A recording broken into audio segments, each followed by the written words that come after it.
Mga kalibre, so nandito tayo ngayon sa bubong. So tinotrouble natin yung Colen inverter. So ano to, multi. Ayan oh, multi to.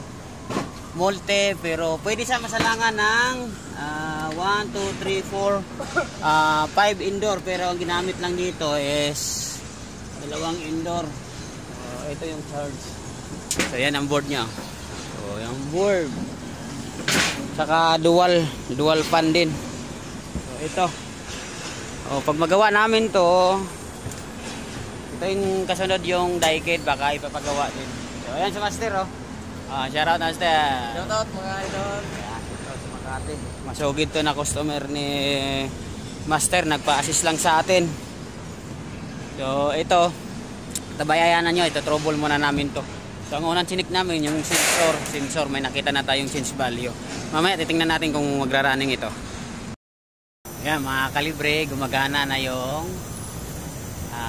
ginawa naming Colen inverter. So yan oh, dual fan oh, gumagana na oh.